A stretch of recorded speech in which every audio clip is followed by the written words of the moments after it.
What's going on, everybody? Welcome back. If you've been here before, I'm Neon Mushroom. Today, we're going to get into a topic. This is not a gameplay video. I haven't done one of these in a long time. A card got banned. It's a really interesting, polarizing one. Before we get into the bulk of the video, I want to share an interesting thing that just happened to me yesterday. I played a Win a Dreadnought, which is, it's a non-sanctioned, like all Premodern tournaments, Premodern tournament, and the winner got a Phyrexian Dreadnought. I did not get first. I made it to the finals and lost. If anyone cares, I was playing Tinker, Welder, Prison, and I lost to a very bad matchup, which was Opposition Survival. And I got a second place prize, and look at this thing right here.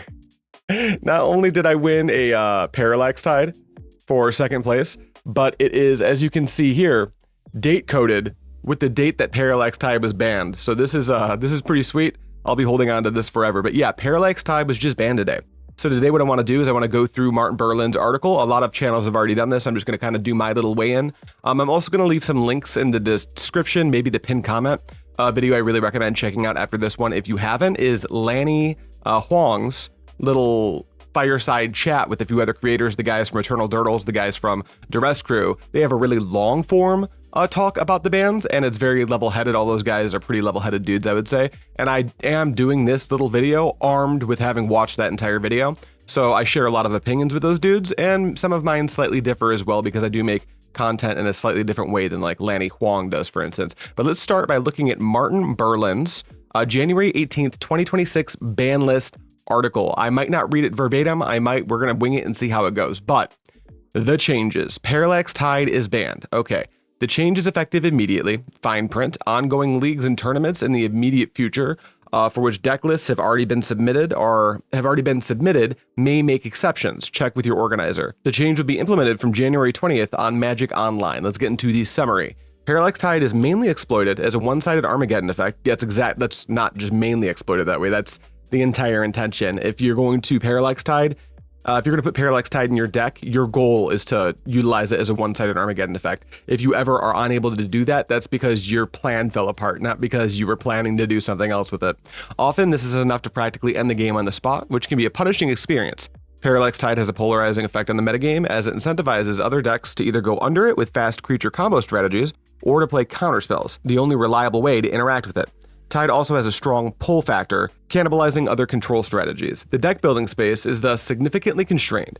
Decks with Parallax Tide make up a sizable share of the field, especially in the winner's metagame, and thus contributes to homogenizing play patterns in the format. This is a take I generally agree with. Parallax Tide does tend to have its own gravity, and it kind of is one of the hallmark cards in what is the control strategy in Premodern. So I kind of agree with this summary on why Parallax Tide is banned. I haven't said whether I'm pro or I haven't said whether I'm for or against the ban yet. That is very intentional. We'll get into that after we finish breezing over this article. We'll talk about motivations a little bit. The design idea behind Parallax Tide is presumably to exile lands temporarily. However, the temporarily part can be circumvented in either of two ways. First, by playing Stifle on the Leaves the Battlefield trigger, which returns lands, which is, we see this all the time, especially at a Phyrexian Dreadnought combo. Second is resolving said Leaves the Battlefield trigger before the activated ability which exiles the land resolves. This is the Parallax Tide trick that we've seen before, where you have a Parallax Tide, and you go target all of your lands while holding priority, and then either Chain of Vapor my Parallax Tide or Seal of Cleansing my Parallax Tide. We're all very familiar with this. This is its last hurrah of me explaining kind of how this combo works, because it's not going to matter in the format at all anymore. Then he goes on to explain how the trick works, which makes sense. That's totally fine. We don't need to actually go through the ingenuity of using Chain of Vapor to bounce Tide and all that. He also goes down and kind of talks about Tide decks that are going to be affected, which there are 4, which I'll get to in a moment. But I think we kind of understand what's going on here. The Cliffs Notes is basically Martin Berlin feels that after getting the data, which we have more data now than we ever have, that Parallax Tide is self-cannibalizing the control space, and kind of the card Parallax Tide itself has so much gravity in that space that all roads lead to Rome there. Most decks that are trying to do this thing are trying to do the Parallax Tide thing. Now, before I get into the decks that I know that this is going to affect and maybe talk about some effects that this ban's going to have on other parts of the metagame, I do want to get this out of the way. I am actually right on the fence of am I happy with the ban? Am I sad with the ban? I think I'm leaning towards being pretty happy with the ban because so many people seem so interested in what Premodern looks like without Parallax Tide that I think it's going to be good for the format altogether. It's going to be good for the channel. It's going to open up some play space for us to entertain some more highly competitive content where we can play decks without going, well, this deck either can't beat Parallax Tide or this deck would just be better with Parallax Tide. which I think is going to be interesting. Worth noting that not only did I just win my second place stamped awesome Parallax Tide, but I also just completed my Black Border playset of Parallax Tides and was going to play Parallax Tide at the Buckeye Brawl, which is in about a month from today. And not Blue Tide combo, but Blue-White Tide Still combo control deck. And that is no longer on the table. So let's talk about the decks that this is going to affect the most, starting with a few of the most obvious ones. I think the one I really want to start with is actually Parallax Replenish, because this is kind of a this is a deck in the format that really, a lot of people like to say Sly is the litmus test of the format, but I think that this is another example of a really important litmus test to be passing that is, in this format, where this is a combo deck that if you are too slow and no good at interacting, this deck is just going to make a fool of you. I'm not going to go through how this deck works at this point because it doesn't matter. All that you need to know is that with Parallax Tide gone, this is such a massive hit to the deck strategy that I just don't think this deck's going to exist anymore. So if you hated this matchup, it's probably time to like do a little bit of celebrating. And if this deck does somehow exist as a tier 2, tier 3 like control deck with like, I've heard murmurs of Decree of Silence and all that, it is not going to be what it once was. We still have the Opal Wave combo, but without the ability to hate out lands, this deck is just going to be so much worse into so many of what were its very good matchups. We've obviously got the deck I was talking about. This is going to be Blue-White Tide Still. This deck doesn't die. The Tide Still part of this deck dies, so you're not going to see a deck that plays Parallax Tide and then multiple Chains, Stifle, and Seal of Cleansings in the main, because all these cards are concessions to Tide being a way to beat matchups that maybe just ignore the fact that you're playing Draw Go. This deck probably reverts to being just straight up Blue-White Landstill. So if you're a Landstill traditionalist and you want to play a control deck that doesn't play a big busted 4-mana enchantment that just ends the game, you're going to be able to play Landstill again. Moving through these decks, we're going to notice a homogenizing factor that maybe Martin Berlin was talking about, because the next deck I want to just breeze through before I get into what decks do I think are going to be winners, how do I think this affects the metagame as a whole. This is Mono Blue Dreadnought, a deck that anyone with any amount of pre-modern knowledge is very aware exists, and they know that since the deck plays Chain of Vapor and Stifle in the main board, if you scroll down to the sideboard, you're almost always going to find 2 to 4 copies of Parallax Tide, and that's because the main board's already built in a way thanks to Stifle synergizing so well with Phyrexian Dreadnought and Chain of Vapor being like one of the only removal spells the deck even has access to. They always sideboard into Parallax Tide when they're playing in a matchup that either it's too good against what their opponent's doing to begin with, or their opponent's too prepared to deal with a 12-12. This gives you a B plan, often pairing it with Brain Freeze and some number of like either blasts or just ways to extend the game for as long as possible, and then just Brain Freeze the opponent after denying them all their resources. Now, we've talked about 3 decks here. I do want to get into Mono Blue before I make my little thesis. That is, it's not a unique thesis or hypothesis that I'm about to come to. It's one that every player who's played their, fair share of pre-modern games is kind of aware is going to be the case. But this is Mono Blue Tide Control. The one I have pulled up here is actually Black Blue Tide Control, but effectively it's the same thing, worse mana base, but you have access to a better sideboard, plus Smother. The thing that matters is that this deck is basing its entire game plan around Parallax Tide being so good that you just build a deck to do that thing, which is just Parallax Tide, Chain of Vapor, Stifle, dot deck. This deck isn't even sideboarding into Dreadnought. Like, there's versions that do, but you don't need to because Tide is such a strong win condition on its own. I just showed you 4 different decks with 4 different, on paper, totally different game plans, but all of them, and this is something that they talk about in the Spike Colony podcast that I really recommend watching after this because they go into far greater detail than I can. I'm doing daily uploads, doing a shitload of gameplay content, so I really have to like touch and go on this, but this is important, so I had to do a video on it. All of these decks, even though they all have on paper different plans, in matchups that can hang with them long enough to get to the late game, all of these decks kind of converge to the same exact late game of just like, hey, no matter what your plan is versus me, if you don't have resources with which to play the game, I will win simply by forcing you to play a game of full exposure. You have no resources, you're exposed to this game simply happening, you're going to die by osmosis, effectively. All 4 of these decks we just went through are either going to be gone out of the format or take a substantial hit. I think out of these 4 decks, the one that stands to be sturdy through this ban the best is going to be Dreadnought, because there are already versions of Dreadnought that don't play Tide, because Dreadnought's a good enough combo on its own. But the other 3 decks are either going to morph into something else, like Blue-White Tide Still is going to become Blue-White Standstill, which I promise if you hate the Standstill deck and you recently got into Premodern, the thing you probably hate is the Parallax Tide. Standstill, still a very good deck, but without the Tide combo, it is like a fair control deck that's not going to completely cannibalize other control matchups. Parallax Replenish, I think, is gonzo. I just don't think that deck's a thing that's going to be able to exist anymore. And then Mono Blue Tide Control is also going to be gone. So it's going to take this big, like, quarter of the format, which are the good blue Tide decks, and render them down to like 1.5 decks, one of which will still be very much tier 1, but the other one's going to be like, which the other one being, Standstill, is probably going to drop to being like a tier 2 deck. Very good, very solid, very dangerous in the arms of a good pilot, or in the hands of a good pilot, but not the thing that people were sweating before. Now, this is what is happening to the decks that play Parallax Tide. I do want to take a minute and maybe fish through some data and look at, maybe we can make some predictions on what decks are going to kind of be the winners out of this. Here, if you don't know about this resource, I'll leave this linked in the description as well. This is something called the Duress Crew Deck Database. This is the holy grail of deck data for the last, I don't know, like 2-3 years of Premodern. Duress Crew has gone out of their way to put all this data up into a visualized format that we can all look at. It's not perfect because Premodern format knowledge isn't perfect. We just now are starting to need enough knowledge for Martin Berlin to like confidently go, maybe this Parallax Tide card needs to go. But this is a really good starting point. And I do want to scroll down to, here's a couple things to look at. Mono Blue Dreadnought, which is a deck, I've talked about this on recent episodes or recent videos from the channel, but I have mentioned that Dreadnought has a negative matchup spread. And a lot of people go, what the hell are you possibly talking about?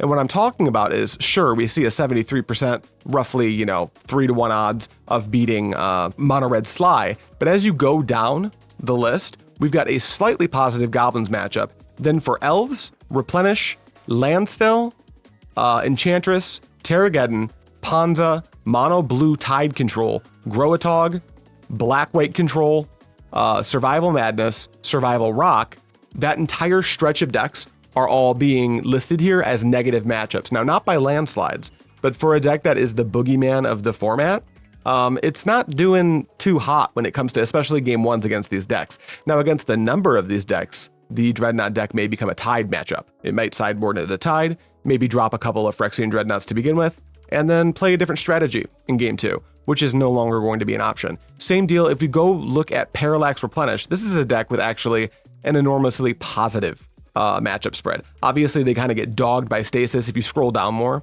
they've got like a pretty poor Psychotog and a pretty poor Devourer combo matchup, but for the most part, their matchup spread's very good because their deck is linearly doing the combo thing, and if you're not equipped to deal with that, you're just going to get shredded. This deck no longer exists, so a lot of decks that are going to be big winners from the Replenish deck falling off the face of the earth, it's going to be like Goblins. Goblins is already a pretty good deck in the format to begin with, but without one of its main, like, predators being around to prey on them, I think that's going to be a win for Goblins. We're going to see like Enchantress having a pretty unreasonable matchup into Replenish. Replenish is just a little bit faster. If Replenish can get their combo into play, the Enchantress deck really doesn't have anything to do about it. Same thing with Oath Ponza, which is another deck I think secretly might be coming back. Now, these are decks that are already in the format. I'm definitely going to be talking about decks that we haven't really seen do as good in the last year or so, that I think, or just didn't exist, that I think are going to be on the menu. I'm pretty excited to talk about those, but I do want to breeze through this really quick. Same thing with, this is one of the decks I might be talking about in a moment, Black-White Control.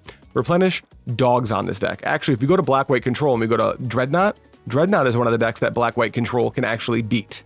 But Mono Blue Tide Control also beats the crap out of Black-White Control. And let's see if I can find the Landstill deck. Landstill is a deck that loses, apparently, to Black-White Control, although this data might be a little bit weird, because I suspect that if Landstill is including, Landstill decks that don't play Parallax Tide, this might be an accurate number. But if they've got Parallax Tide, I think that Black-White Control, that's how they lose the matchup as well. So this is in the description. I don't have time to go through every single thing here, but this is a really good resource. And this, if you're trying to pick out what deck you're going to play for an event coming up, maybe take a look at the decks that play Tide and their matchup spreads, and then take a look at the layer 2. Like, okay, so if I am playing Replenish, or I want to play a deck that, can like be played at a better rate now because Replenish doesn't exist, you can look at Goblins. Okay, Goblins lost really bad to Replenish, so maybe Goblins is good. Then go to Goblins, you can go down layer 2, and then you can find, okay, what are Goblins' good matchups? Goblins apparently has a very solid Elves matchup. Then you can go to maybe another blue matchup. Let's say Mono Blue Tide Control. Goblins has a winning matchup there. So Parallax Replenish is gone. It already had a good Tide Control matchup.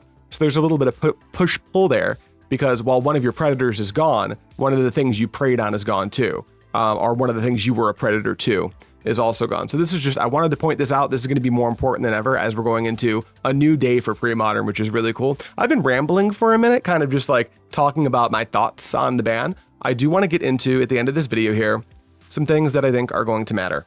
Parallax Tide really preys on decks that want to generate a value engine and lean on their mana base to go into a long game, accruing incremental value turn after turn. This is like kind of the hallmark example of a deck that does that, which is black-white control.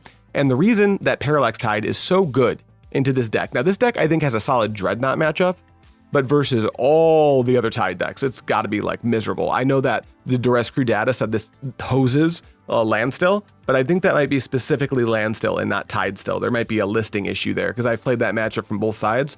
I do not like to be the black-white control deck when my opponent can just one-sided Armageddon me on turn 4 or 5 and then do it again on turn 7. I'm not sure how I'm supposed to win. Without this existing, you're now going to be able to lean on this Eternal Dragon a little bit better. It's important to note that Armageddon still exists, but you can't chain a Vapor and Armageddon back to your hand. So we're playing a little bit of a different game with Armageddon. Now, again, mana denial in general is very much going to exist, but this is a deck that I truly think stands to gain a ton, because I think a lot of the on-the-ground decks are going to be something people go to, and black-white control is very good against decks that want to get on the ground and attack you. That's kind of what this deck is optimized to beat. Same thing with decks like The Rock, who are just incredible into creature-based matchups, Pernicious Deed being the main reason for that. But they want to develop a wide mana base and do things like activate Dust Bowl and attack with Treetop Village. Parallax Tide is super good into that strategy, so I wouldn't necessarily think that your Tide matchup's good, although there is a deck, Rexer, that has Survival of the Fittest that might be a little bit better into like Tide control, for instance. But I think overall, The Rock itself is going to be a winner in the short term here. Another one, and now we're getting into decks that I'm kind of like, this might be a little bit of cope, but I think I have the recent win rate to prove that I think these decks might have something going on. This first one is my beloved. I've done a ton of content on this, Big Red, and it's not out yet. It'll probably be out later next week because we've done so much Mono Red content this week, but there will be a league where I play against I go 3-0, and we're late into the video, so this is spoilers, it's gonna be fine.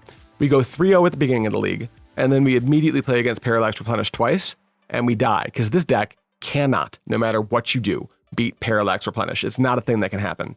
This is probably going to be the same case for exactly Blue-White Tide still, and it's going to be the same case for Mono-Blue Tide control. These matchups are absolutely miserable. We can randomly beat Dreadnought game 1, because we have like a ton of tools for it in the main board, and then post board, they don't have as many Tides, so if we dodge the Tide part of their deck, we have a good game 2 against Dreadnought as well. But outside of exactly Dreadnought, this deck's Tide control matchup is poor. And I'm using this deck as an analog for a whole grouping of decks that are really decks that are interested in going super deep into the game and generating, like, say, another value engine like Shard Phoenix. Decks like this, I think, are big winners. Do I think they're going to be like driving forces of the metagame? Not necessarily. Do I think they're going to be tier 1 options or high tier 2 options? I don't necessarily think that either. But I think this is a good day for decks like this, because your biggest natural predator is no longer a huge natural predator. And I think the next best thing or the next best thing after that versus this deck are so much easier to navigate than just simply getting one-sided Armageddon when you're trying to play a deck that's unironically putting Thawing Glaciers, Get to Encampment, and Dust Bowl in the same deck. So I think the Mono Red control, Mono Red Hammer is very much on the menu for me. It's on my short list of decks I might consider for the Buckeye Brawl.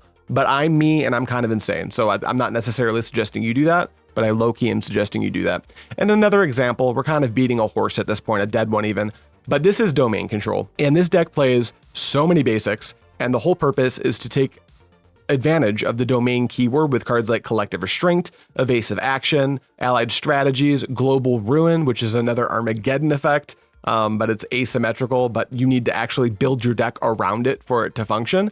This is another deck that I could see becoming very, very good, at least relative to how well it could have performed before. So these are kind of things I'm keeping an eye on, something I would like definitely think about adding to your range for tournaments. If you were in the mood to play some big mana value engine deck, I think we're kind of there now. A couple other things I want to briefly talk about at the end of this video. In the short term, I think we're going to see some equity loss in some cards that are historically very good, namely Meddling Mage. Meddling Mage, obviously, Chris Pakula's invitational card. What does it do? You name a card and it can't be cast. In a very solved metagame, I think that card is very, very good. It's actually one of my favorite cards in the format to this day. But for the next 4 to 6 weeks, I would say that Pakula is going to be, you're going to sometimes have more trouble than usual naming a card with Meddling Mage unless you have infinitely deep format knowledge and you can like, even playing against a deck that you don't necessarily know the 75 of, you can make some really good educated guesses. If you're newer to the format, I would kind of drop Pakula for a little bit. The format will kind of resettle and we'll know what to name better in a month or a month and a half. And another one, this was mentioned on the Spike Colony podcast, shouting that out again. I think in Billy, Duress Crew Billy, I believe is who shouted this out. I think survival in the short term is going to get a little bit worse because like Billy says in the podcast on Lanny's podcast, survival is a toolbox deck. So knowing what toolbox cards to put in your deck is very important when you're playing a survival deck. However, same thing with Meddling Mage. In 4 to 6 weeks, we're going to kind of have a better, especially with how fast we get data now with it being on MTGO, we're going to have a better idea of the things you want to be putting in your deck to survival for. And I think then it's going to become an excellent option. I've rambled for, what is this, 25 minutes? I'm going to have to cut this down to some length. It's going to be great. This is going to take place of the gameplay upload today. This would have come out yesterday, but I was at a tournament winning a card that would be banned. The announcement happened while I was playing in the tournament. So that's why it didn't come out, and that's why I'm plugging you to Lanny's video as well, because it's really well done. And I had unfortunately, I didn't get the sweet click ratio for getting it uploaded within an hour of it being banned, but I do have the advantage of getting to listen to a bunch of really smart people talk about the format. Anyway, that's what's going on. It's really sweet. I'm very excited for where the format goes after the Parallax Tide ban. We've got a bunch of tournaments coming up. We've got some data that's going to come in. I don't know. Hopefully someone records some footage of the Buckeye Brawl. I don't know what that's going to look like, but I think it would be a travesty if the Buckeye Brawl didn't have some videos come out of it. So that'd be really cool. And that's like the first truly huge tournament that's going to be taking place in this part of the States. And it's in about a month. So I'm really excited for that tournament as well. Anyway, that's all I have for you guys. Look forward to some games coming out very soon. We're going to be playing some leagues and hopefully some challenges with some decks I wouldn't have even entertained before because of this banning. It's going to be really sweet. Thank you guys so much for watching. As always, I will see you next time.